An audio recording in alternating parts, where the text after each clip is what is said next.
The second round of the NBA draft. Now, there is still a lot of talent left.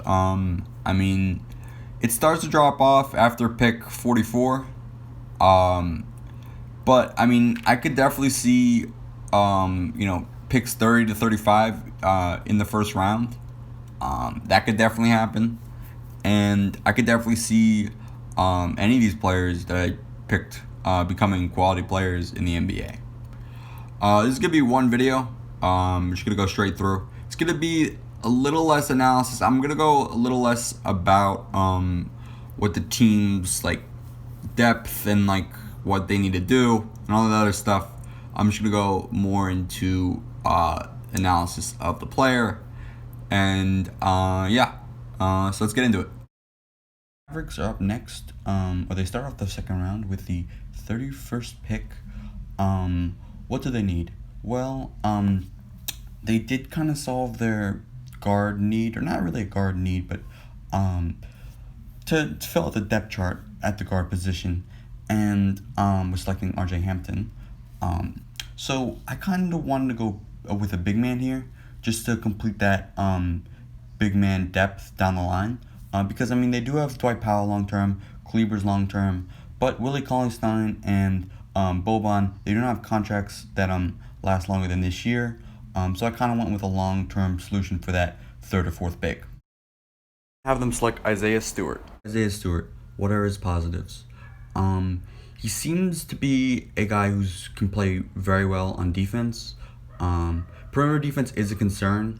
And offensively, he's got to work on his game a lot. But there is potential there. And I guess the one concern would be, or I guess the major concern, is that he's kind of a big man for a different era, if you know what I mean. He's not suited for the everyone's got to shoot a three NBA that is now. Spacing is going to be a concern with him. He only shot 25% in college, and his projected three-point rate is .059. So he's got to work on that, and he's got to work on his offensive game. But defensively, inside the paint, he seems to be a beast. If this was 10 or 20 years ago, he would be perfectly suited for the game. It's just the fact that this game has become so much about the three ball, and he doesn't really fit in this era. But I believe he can work on it. He is still young. His draft age is 19, yes. And he's a freshman, so there are a lot of signs that he can improve his offensive game. And if he can, it'd be huge because, he could also play center. He's a 6'9", 245-pound man. So, he could definitely play center as well, including the 4 position. Next, with the 32nd pick in this NBA draft, and with them selecting a big man in the first round, I had them selecting a guard, just because even though you could make a case for them selecting a wing, I just think that guard depth out of Rozier, after Rozier and Graham, it's kind of a little bit shaky, and I do think because of the talent that is available, you should take a guard here, and I'm gonna have them taking Jamarius Ramsey out of Texas Tech. Jamarius Ramsey, what are his positives? One thing, his 3-point shot. In college, he shot 426% from 3, and his projected 3-point rate in the NBA is .421, .356 projected NBA shot from 3, which is pretty good. I think I'd see him at the wing position, because he is 6'4", which is a little bit small. And he's a little bit undersized for a wing, 195 pounds, just a little bit undersized for the wing position. But I do think that the main negative with him is his point guard abilities, which he is a shooting guard. So in fairness to him, it really isn't his expertise. But he isn't the greatest with passing. He only had 2 assists in college, and only 2.6 per 36 minutes. So yeah, it's mainly his main positive is scoring and I guess defense too as well. But the main concern is his ability to create for others. With the Timberwolves here, I think they really need 3 and D guys, people who could space the floor and play good defense. So that's what I kind of went with here, and I had them taking Reggie Perry. Reggie Perry, who's out of Mississippi State, what are his positives? Well, the three ball is definitely there. In college, he shot 324% from three, and in the NBA, it is projected he will shoot 341% from three. So the three ball is definitely there. I would say his offensive game is also kind of there too. He isn't that great of a creator. I would say his main skill would be shooting. And on the defensive side of the ball, I would say this is where some of his negatives kind of come into play. Defensively, there are some issues. He does need to work on like switching on pick and rolls, and but it isn't that bad. I would say he doesn't do anything great, but doesn't do anything bad per se. He's pretty average, and he's one of the players I think out of the second round is most likely to become a rotation player 2 to 3 years from now, just based on the fact that he's pretty average at everything. I mean, there are some negatives on defense, and on offense he isn't the greatest creator, but he's pretty good. But he's not great at anything, and I don't really think he has the potential to be a superstar or anything like that. But I do think he can be a pretty good player in the NBA. Sixers have the next pick, and I'm gonna have them pick a shooter and even though they already have drafted one guard, I'm gonna have them draft another, and they're gonna pick Tyrell Terry, the sophomore, or freshman, I believe, out of Stanford. And if there's one thing this kid can do really well, is shoot from three. Now, a lot of mocks have him going late in the first round. For me, he kind of just kept sliding, just because he's 160 pounds and 6'3". He's not going to be able to play defense at 160 pounds well. And he's going to have to build into that frame, and it's going to take a little while. And that was the main reason why he became a second-round pick for me. I kept thinking, this was going to be the spot for him, or this was going to be a spot for him. Well, his frame is just way too small for him to be a first-round pick. Because first-round picks are expected to produce right away, and it's probably going to take a couple of years for Tyrell Terry to produce. And I think once he's able to build into that weight, he's going to be really good for the Sixers. And he should be able to make some contributions at first, maybe in some bench minutes. But besides that, I don't think he's going to contribute this year that much. But, this kid has huge potential, and definitely could have been a first round. They need a stretch 4 now, because they do have Patrick Williams, who, even though he can't play the stretch 4, is most likely will play at the wing position. So I have them selecting Paul Reed. Paul Reed, what are his positives? Defensively, he's pretty good. He had 2.6 blocks this year and had 1.9 steals. And if you put that in per 36 minutes, he had 2.9 blocks per game and 2.1 steals per game. So pretty impressive stuff. He also, shooting isn't that really, it isn't a positive, it isn't a huge positive, but he can shoot and he can be able to space the floor. He shot 308 in college or this year, and in the NBA he can shoot 332. That is his projected 3-pointer.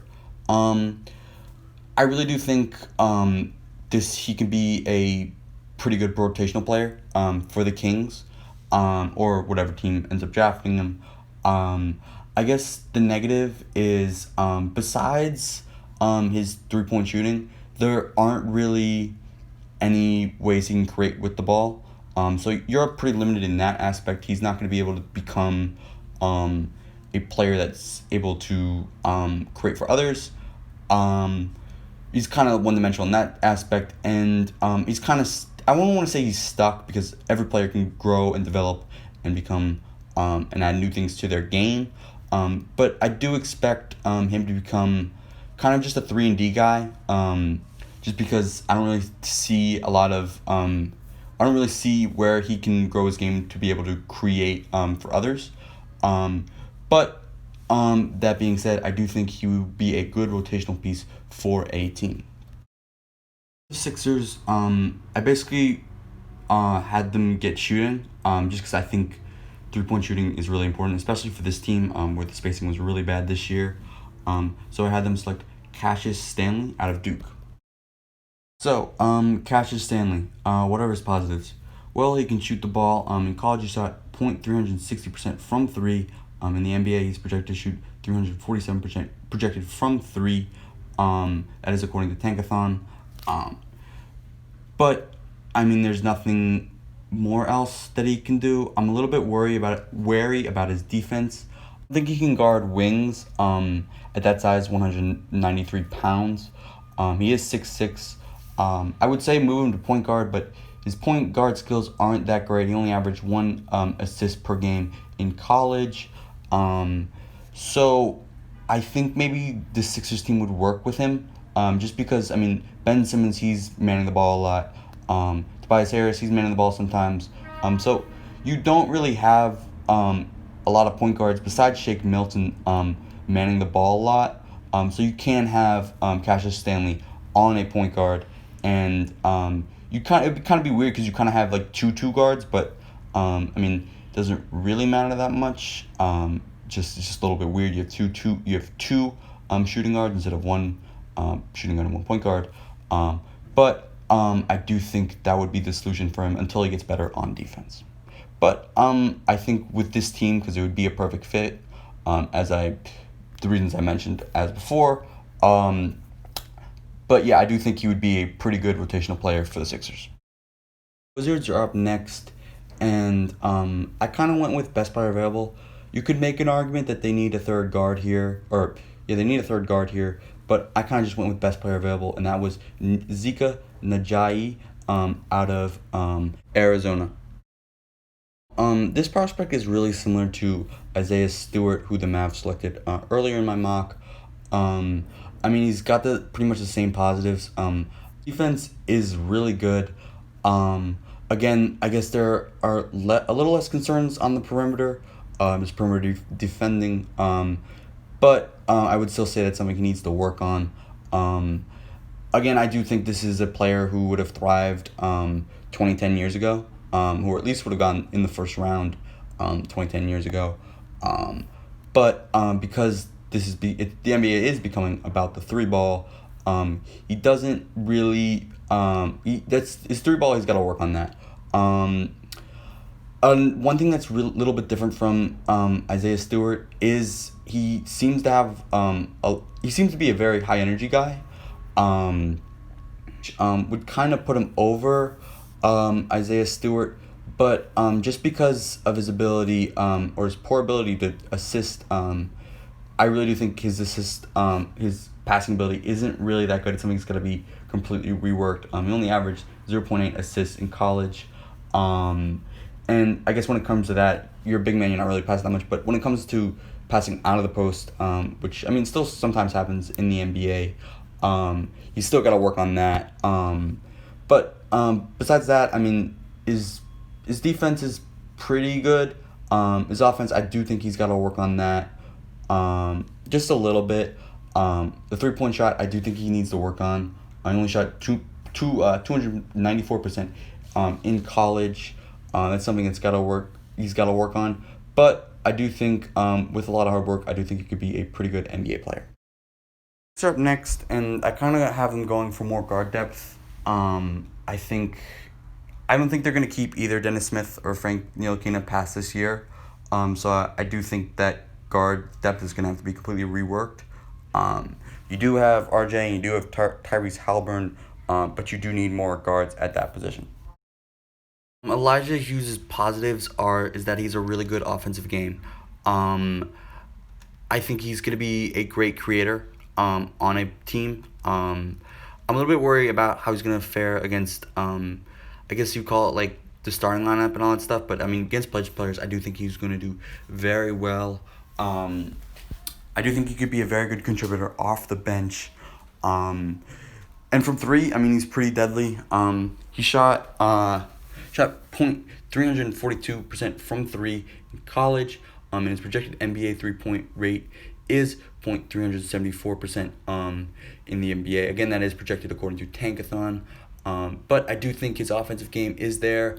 I guess the huge concern with him is his defense. I mean, he was kind of in that Syracuse zone defense. He was kind of hidden, which, I mean, in the NBA, they are playing more zone, but you still got to be able to play man, and there are huge concerns about how he's going to play man in the NBA.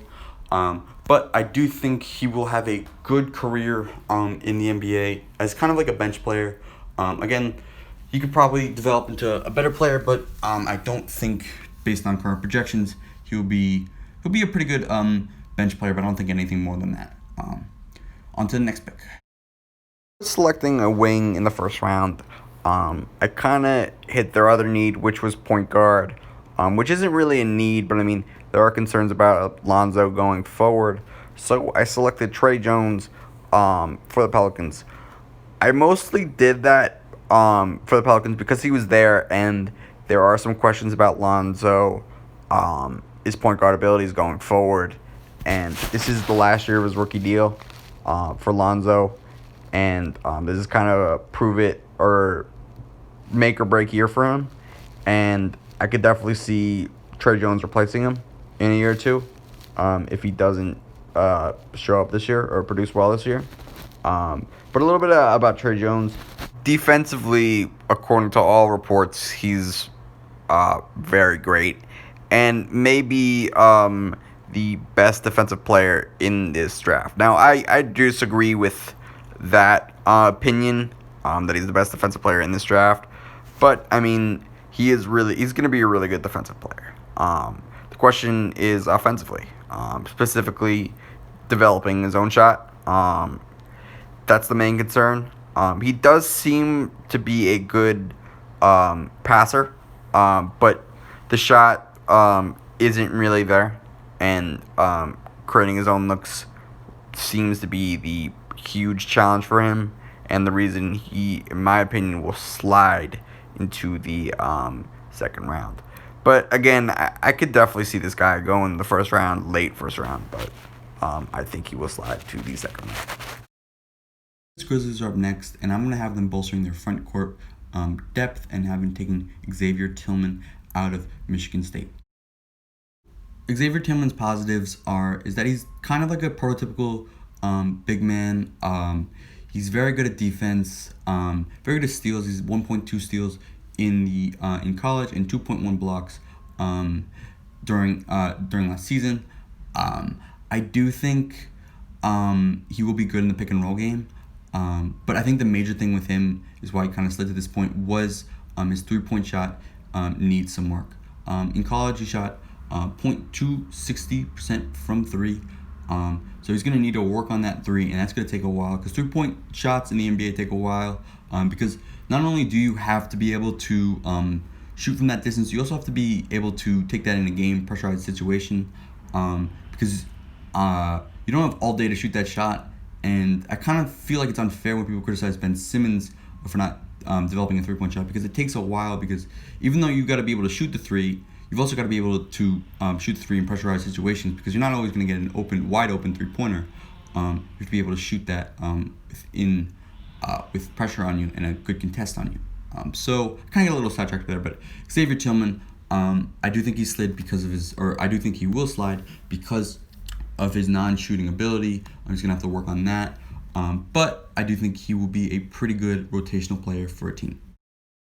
Are up next, and even though I had them take a big in the first round, I kind of just went with best talent available, and I had them select Daniel Akura out of Minnesota.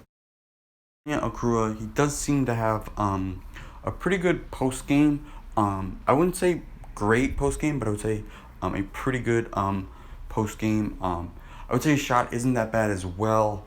I think the one difference between him and Isaiah Stewart and Chizak Zijik Onaji is the fact that he really isn't that good defensively, at least from the post or in the paint. But I guess he's more able to be a rotational player just because of the fact that his perimeter defense isn't that horrible. It's not great, but isn't that horrible. So I do think he probably is playable from day one. He's obviously not going to be a starter, but I do think he could be a small rotational piece in your rotation in the regular season. His shot, it needs a little bit of work, especially from three. But I do think this could be a player that you definitely could see in the NBA for at least 7 years, something like that. Or at least I think that's his potential to become basically a career journeyman or swingman, whatever you want to call it. But I do think he could have a long career in the NBA. The Pelicans' next pick, I had them pick kind of like a wing slash two guard player, and that's why they're going to select CJ Elby out of Washington State. And the positives of CJ Elby is he seems to be a comparable man on defense and can play on an NBA defensive level without letting up a lot of mistakes. I guess his main weakness is his shooting. It got a little sloppy in the last year at Washington State, and that's kind of why he fell to this spot. But I do think with some work, he can be a pretty good 3 and D player for the Pelicans or whatever team he ends up being on. Kings at 43. Bench scoring is somewhat of a need, and I guess finding someone to control that second unit is somewhat of a need. But I mean, there are more pressing needs. Maybe you need a stretch 4 if Patrick Williams isn't really working out. Maybe you need some insurance just in case. But I kind of just went best player available here, and I took Mekhi Flynn. So let's get into Mekhi Flynn. So Mekhi Flynn, I mean, by all scouting reports and some San Diego basketball that I watched this year, he seems to have NBA talent. The problem is that his height, which is 6'3", and his wingspan, which is 6'1", and his weight, which is 185, are not NBA level. And that's something besides the weight that he can't change. And I think although he can maybe be the 9th man on a playoff rotation, maybe that's his ceiling. I just think those things are going to hold him back for his career. I'm not saying he can't have a successful NBA career. I think he can. But I just think those attributes are going to hold him back. But, I mean, a couple really positive things about Flynn. His shooting, 3-point shooting, is really good. And the way he controls his offense. Also, he has high basketball IQ by all accounts. So, yeah. But I do think that, as I said before, those measurables are probably going to hold him back during his career. This is where the draft kind of slides off a little bit in terms of talent. But I do think there are still some good players out there. So with the Bulls, I'm selecting Nate Hinton out of Houston. What are his positives? I don't think there are any crazy positives that jump out. I mean, he seems to me like a pretty good player. There's just not one thing that he really does well or exceptionally well. His defense needs to have a little bit of work, but a lot of that I think is just attentive issues. He seems to have all the ingredients to be a very good defensive player, but maybe needs to work a little bit on the fundamentals of defense. But I would say maybe his one negative is that he's not really able to do anything great. But I do think he's kind of right for this spot because he's pretty decent in everything, I would say, at least from a draft perspective. And I do think with a little bit of work, I do think he could be rotational player in the NBA. And the Magic are up next, and I kind of had them select a backup point guard, just because right now they actually don't have any backup. They don't really have a backup point guard. If you count Mark Williams, they do have a backup point guard under contract, but because DJ Augustine is leaving via free agency, or possibly could be leaving via free agency, they do need a backup or potential backup point guard, and possibly it could be the player that I will be selecting for them, which is Peyton Pritchard. So, Peyton Pritchard, he's very similar to Nate Hilton in just terms of what are his positives and his negatives. Pretty decent at everything, not great at anything, but definitely could be playing at an NBA level. I guess my one concern would be he's a little bit too small. He's only 6'2" and about like 205 pounds. So it's something he's got to bulk up. He's definitely going to bulk up to be able to play backup point guard in the NBA or play in the NBA. I do think there isn't really a lot of room for growth. Again, he is a senior at Oregon, and I do think there isn't really any more potential than being a potential backup point guard for a team playing like around 14 to 16 minutes a game, which is a huge accomplishment by any means. But I don't think he could be a starter in the NBA. But there is a chance that he becomes like a starting point guard in this league. But I don't think he's going to be anything more than a backup point guard. Trailblazers are in need of potential 3-and-D players. So that's why I'm going to have them select Jordan Norwa out of Louisville. I guess Norwa's positives are that he's a pretty good defender. But I mean, some of it is that he's a little bit... There are some questions about his athletically defensively. Some scouts have him as just doesn't have enough athleticism to become a good defensive player. But I do think he'd be able to, based on what I've seen, I think he's a pretty good defensive player and should be pretty good defensively in the NBA, or at least playable in the NBA when it comes to defense. The concern, I guess, would be ability to create for other players on his team. It does look like there's not a lot of potential there. Again, he only averaged 1.3 assists in college or during last year. But from three, it's pretty solid. This year, he shot 402% from three, and in the NBA, it's projected he's going to shoot 380% from the three-point line. So it does look like enough athletically to play defense at least somewhat well.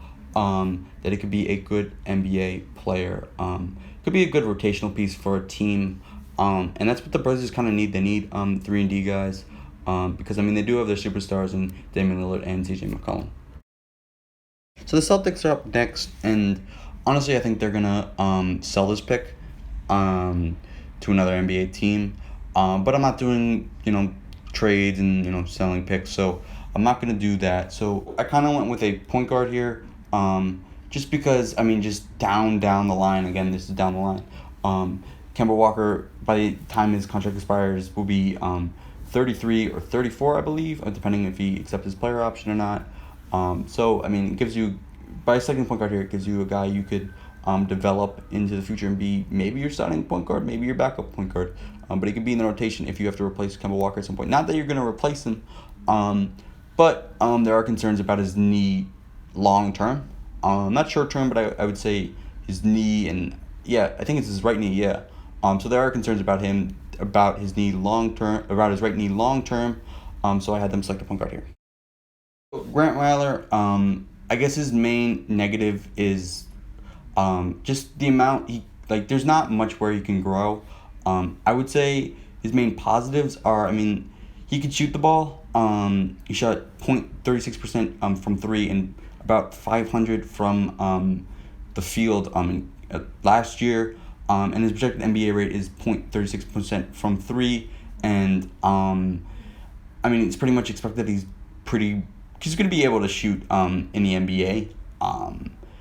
And I guess another negative would be the fact that he's a little bit underweight. He's 190 pounds, so he's going to have to bulk up a little bit.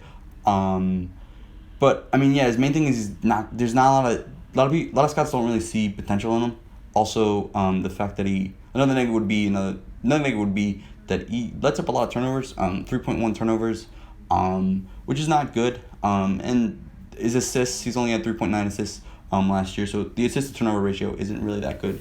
So I would say offensively, just creating for himself, I would say he's pretty good, but when creating for others, I wouldn't say he's that great. And defensively, he's not bad, but he's not amazing. I would say he's pretty average there. But yeah, I do think, maybe like 3 or 4 years down the line, he could be a pretty good NBA prospect, but he is a couple years away from being at least playable in a rotation. Next, and I kind of have them drafting a guard here, even though I do think they're going to fill that need in free agency with their mid-level exception or with that trade exception, which is $17.1 million. I do have them drafting a point guard here, and that is Cassius Winston. Cassius Winston's main positive is that his three-point shot is really good. In college, he shot 432% from three, and projected in the NBA, it's 386% from three. So that is a main positive for him. Also, he knows how to score. He scored 18.6%, 18.6 points in college per game. So there's that. I guess the main concern with him is that there's not a lot to improve just because of his age. He is 22. So although you're not a finished project at 22. He's definitely behind the 8 ball when it comes to time to develop in the NBA. Sixers, if they're not gonna sell this pick or trade it, I do think they're gonna go with a big man here just because of the lack of depth at the big man position, especially if you end up trading Al Horford. And I kind of went with someone who can shoot. And that's Caleb Wesson out of Ohio. One of the talents I think this guy has is that he could shoot the ball. In college, he shot 425% from three. I do think his 3-point rate, projected 3-point rate in the NBA is 335% from three. I guess his negative would be, you can't really create on offense besides, you can't really create it overall on offense. And defensively, there are some concerns. So it looks to me like this man could be a rotational big. But I don't think he's going to be able to play a lot of minutes, and he's probably able to play NBA minutes that are not like garbage minutes. I think he's going to have to improve defensively. The Hawks are up next, and I kind of had to go with a player here that would bolster their front court depth. So I went with Omer Yurskotsky out of Georgetown. What are his positives? On offense, everything there seems sound besides a lack of athleticism that will hurt him when he's playing against NBA defenders.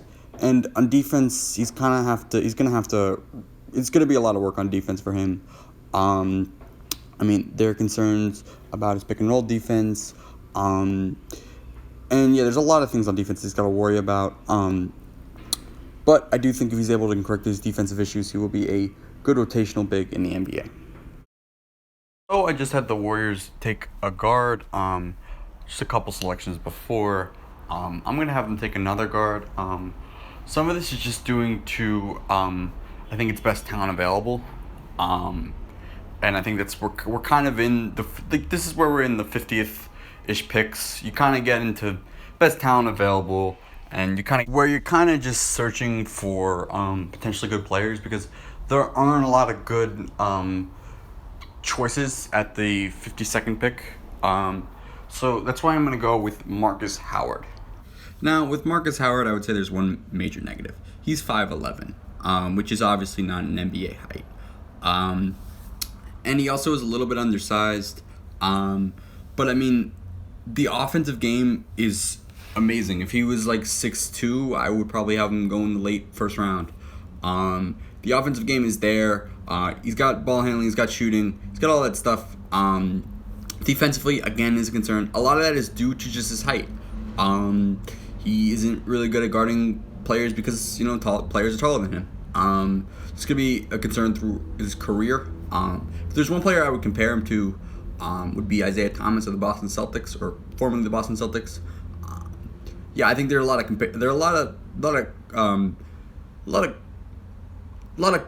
of similarities between those two players, which I think could be good. I think if he tries hard, I think he can overcome this height issue. But I wouldn't bet that he would be an NBA rotational player, no less an NBA starter. But I mean, these are the kinds of guys you kind of want to select late. Just guys that there's like one thing wrong with their game, and yeah, that's the reason they slid. But yeah, on to the next pick. Are up next, and I'm gonna have them select another guard. Just because the player that I'm about to say is the best player that's kind of left on the board in my opinion, and that is Devin Dotson. Devin Dotson, what are his strengths? I'd say defense. He seems to be a very good defensive player. Another thing would be his ability to create for himself. He had 18.1 points per game last year, which is pretty impressive. I would say his main negative would be his ability to create for others.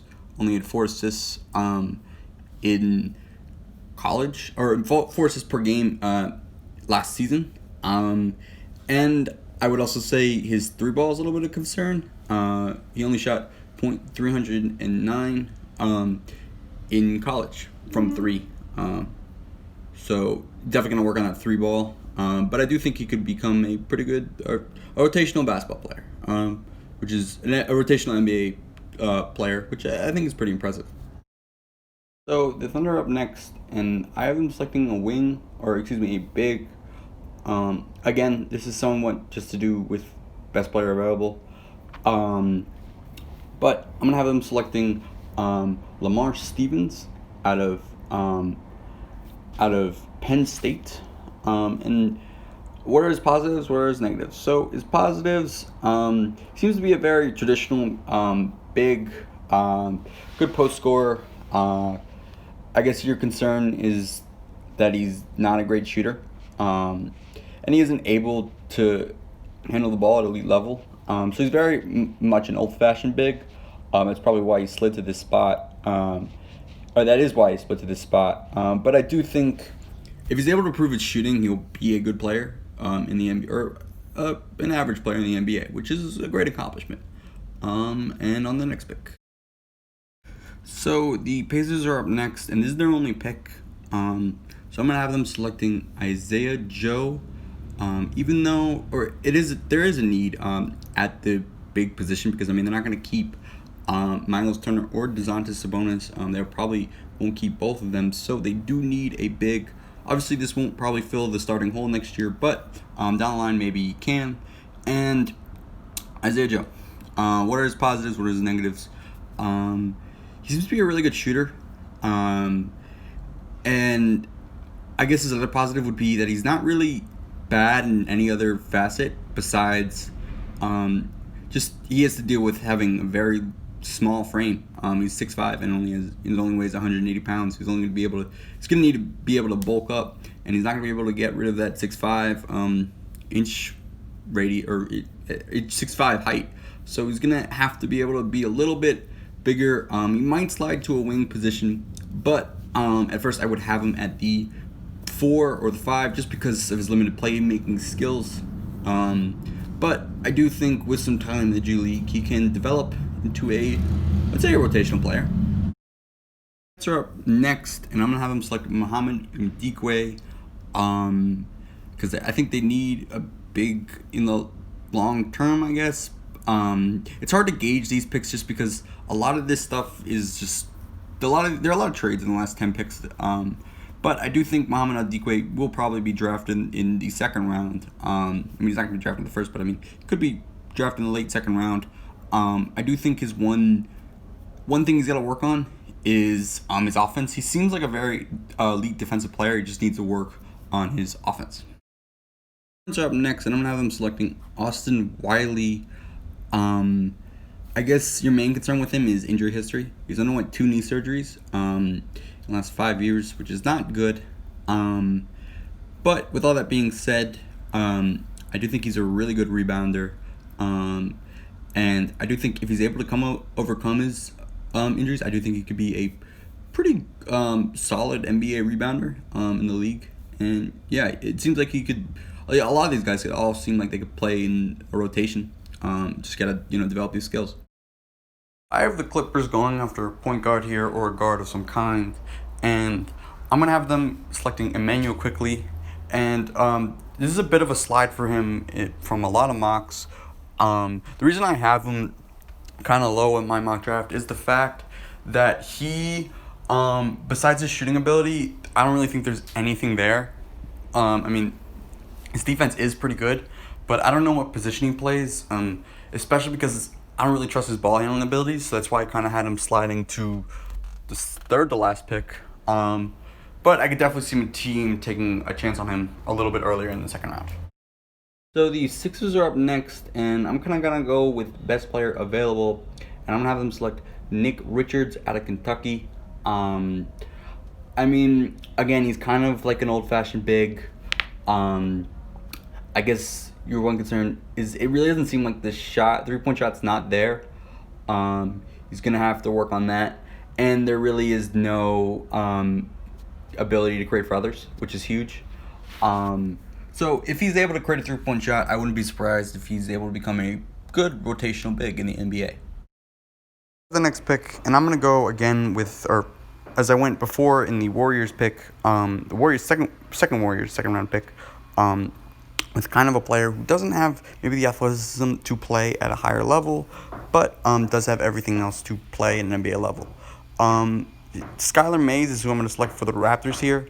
I do think that despite him not having the athleticism to play at a NBA level, I do think he can play. I think he can make up for that in the way he's able to shoot the ball and the way he plays defense. He plays hard, and yeah. So I do think he will overcome the athleticism challenges and become maybe a rotational piece for a team out there. But yeah, on to the next pick. Last pick of the NBA mock draft part one, and I'm gonna have the Pelicans selecting Mason Jones. Positive, negatives about Mason Jones. It seems like everything, or the shot's a little bit shaky for him, but it seems like offensively everything besides the shot is kind of there. I guess my biggest concern with him would be defense. He really looks like he's gonna have to rework his entire defense to become an NBA defender or NBA level defender in the league. So that's gonna be reworked. It's gonna need to be reworked.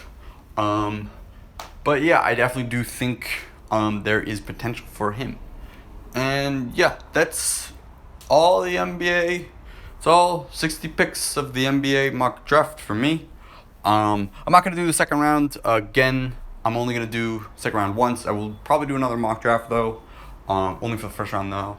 But yeah, thanks for watching, and like and subscribe.